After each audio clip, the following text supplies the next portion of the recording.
అంటే పోలీసులు. ఇప్పుడు అదే పోలీసు ఏం చేస్తున్నారు? బాలేననే ఒక రౌడీ షీటర్ లాంటి రౌడీ షీటర్ మాట్లాడమన్న ప్రెస్ మీట్లలో నీచాతి నీచంగా ఏదైతే మన ఒంగోలుకి ప్రజలు ఎన్నుకున్న 2,25,000 మంది ఎన్నుకున్న 2,40,000 మంది ఎన్నుకున్న దామచర్ల జనార్దన్ డీజే చెగువీరా లాంటి పోరాట యోధుడు అతన్ని నీచాతి నీచంగా చండాలంగా మాట్లాడాడు. నన్నైతే చెప్పరాని భాషలో అదే వెంచర్ కొత్త లంజా కొడక చెప్పుతో కొడతాను, నేను దాన్ని సవాలు విసిరాను, తోకముడి చేయడం వెళ్ళిపోయాడు, అయిపోయింది. ఒకసారి అరెస్ట్ చేశారు. తర్వాత గంజాయి ఏంటంటే నేను గంజాయి వ్యాపారం చేస్తానా? ఈ దేశంలో ప్రపంచంలో ఆదివాసులు గంజాయి వ్యాపారం చేయడం చూసావా? ఏమైంది? ఒక గోపి అనే కానిస్టేబుల్ వెంగమాంబ శ్రీనివాసరెడ్డి అనే ఒక సిఐ పోస్టింగ్ కోసము లాలూచిపడి నాగరాజు డిఎస్పీ ద్వారా బాలినేని వాళ్ళ కొడుకు ద్వారా పెట్టించారు.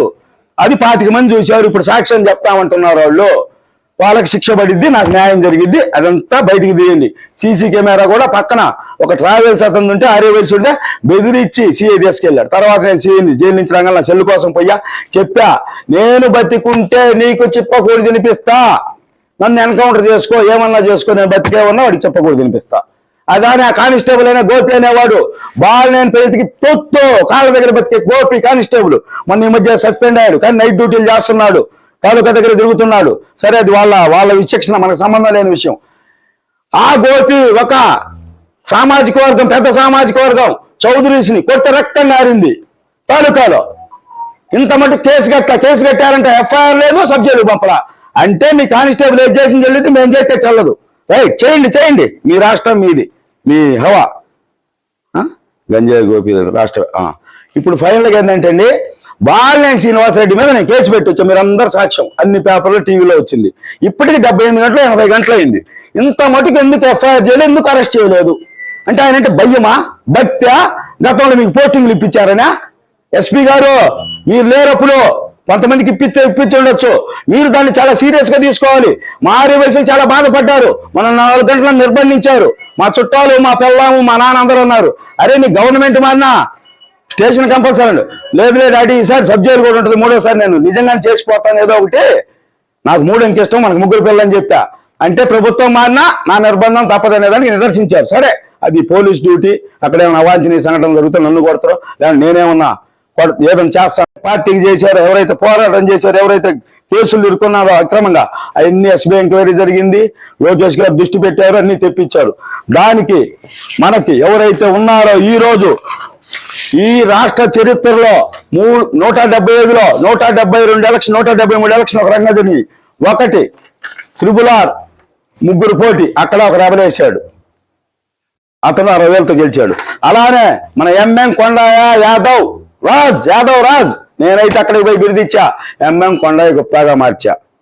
నేను అక్కడికి పోతున్నా, నేను యాదవ్ రాజుగా తయారవుతా.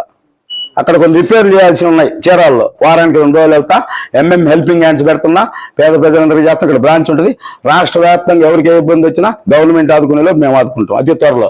మొన్న అన్నా క్యాంటీన్లు కూడా చెప్పా కదా, ప్రతి నియోజకవర్గానికి 1 లక్ష, ఇక్కడ 4 లక్షలు, మొత్తం 1,78,00,000 అరగంటలు తెస్తాం. ఆ హెల్పింగ్ హ్యాండ్స్ పెట్టిన అరగంటలో. వాళ్ళు ఓకే అన్నారు. ఫస్ట్ లెటర్ మా కొండయ్య గారు ఇచ్చారు. నాకు చాలా, ఒక బీసీ ఒక ఓసీని ఆదరిస్తున్నా అంటే చాలా, అదే ప్రపంచం, అది ఎవరినాడు ముందుకు బానిరంట.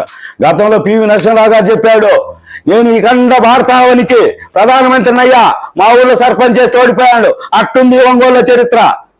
174 నియోజకవర్గాలు అభిమానిస్తున్నారు, అన్ని కులాలు అన్నీ.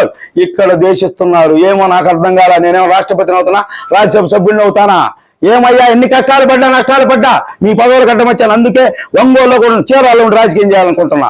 అంత బాధేస్తుంది. సూటిపోటి మాటలు, జనార్దన్ పోటీ అంటారు.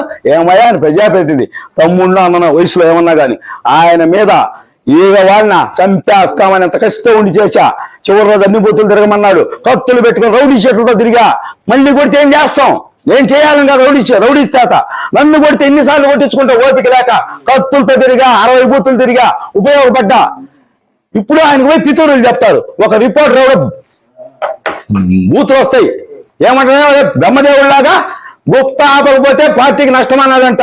ఏం నిన్నటిదాకా నేను గెలిచేదాకా ప్రెస్ మీట్లలో నా వల్ల ఓటింగ్ పెరిగింది, గుప్తాలో బాగుందన్నారు. ఈ రోజు ఎందుకు నా ప్రెస్ మీట్ల వల్ల ఎందుకు ఓట్లు తగ్గితే? నేను అబ్యూజింగ్ వర్డ్స్ వాడుతున్నానా? ఎక్కడ సమస్యలు ఉన్నా అది చెప్తున్నా. అదొకటి. ఇక నేను చెప్పదలుచుకుంది, ఈ కండ వేసుకోవాలని పచ్చ కండ వేసుకొని పవిత్రులు గారు చాలా మంది కొత్తగా పార్టీ లేరు, కొంతమంది చేరబోతున్నారు. నీచమైన పనులు చేసిన వాళ్ళు కూడా ఉన్నారు. వాళ్ళకు కూడా శిక్ష తప్పదు. అన్ని తీస్తున్నా. ఒక దారుణమైన సంఘటన అయితే చెప్తే పోలీస్ డిపార్ట్మెంట్ తలంచుకునే సంఘటన. నడి బొడ్డులో మన 60 రోడ్డు అనుకోండి పెడితే ఒక పేకాట క్లబ్ పెట్టాడు ఒక యువ నాయకుడు వైఎస్ పార్టీ అండతో, బాలినేని ప్రేమితో, వాస అండతో. సీఏలు వచ్చారండి మందు ఆడడానికి. వాళ్ళ పేర్లు చెప్తే సిగ్గు లేదా?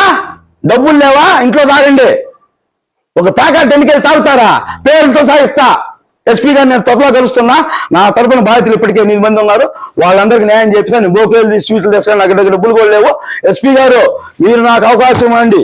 ఈ రాష్ట్రంలో జరిగే చెప్తా, ఈ జిల్లాలో జరిగే చెప్తా. నా దగ్గర ఇన్ఫర్మేషన్ ఉంటుంది. ఎందుకంటే నేను వ్యాపార పరంగా అన్ని పార్టీలు, అన్ని నాయకులు నా దగ్గర జెండాలు కొంటారు. వాళ్ళతో నేను మాట్లాడతా. కార్యకర్తలతో, నాయకులతో కూడా కాదు.